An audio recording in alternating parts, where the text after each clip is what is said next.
Петропавл қаласының және Солтүстік Қазақстан облысының іскер әйелдер қауымдастығының төрайымы табысқа жетудің құпиясы өз мақсаттары мен ниеттерін жүзеге асыруда дейді. Қазіргі таңда өз мақсаттарын жүзеге асырған әйелдердің бірі Олеся Гонтарь. Ол бүгінгі күні өз сүйікті ісі бұйымдар жасау және жиһаз үлгілерін жасап сатумен айналысады. Өз еңбегінің арқасында Олеся бүгін іскер әйелдер қауымдастығының қатарына кіріп отыр.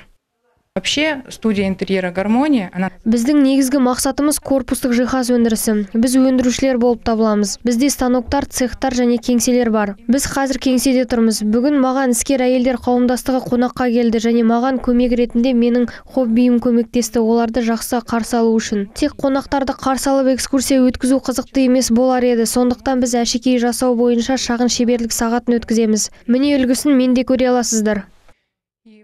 Елбасы отбасы Қазақстан қоғамының, экономикасының, мәдениет пен әлеуметтік саясатының барлық жаңа жетістіктерінің негізі деген еді. Осыны назарға ала отырып, іскер әйелдер қауымдастығы отбасы институтын нығайтуға ықпал ететін түрлі іс-шараларды ұйымдастырады және өткізеді. Қазір жыл сайын қауымдастықтың мүшелері көбейіп келеді. Олар іскер әйелдер, табысты кәсіпкерлер, мемлекеттік қызметкерлер. Іскер әйелдер қауымдастығы нәзік жандарды өз қатарларына қосылуға шақырады.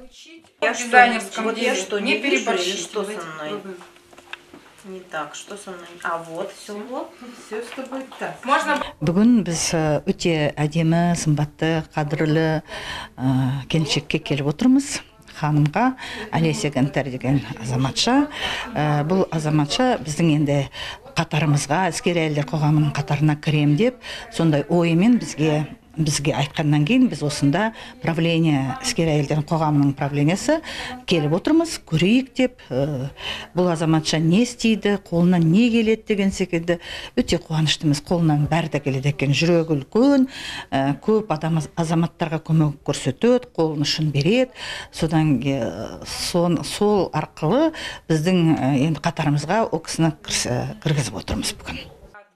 Іскер әйелдерді «Гармония интерьер» студиясы көңілді және ерекше қарсы алды. Алдымен әйелдерге арнап қолөнер бойынша шеберлік сағаты өткізілді. Кейін олардың шеберлік сағаты қызықты әңгімелерге ұласты. Индира Хатқызы, Қуаныш Әлтенов, Первый Северный.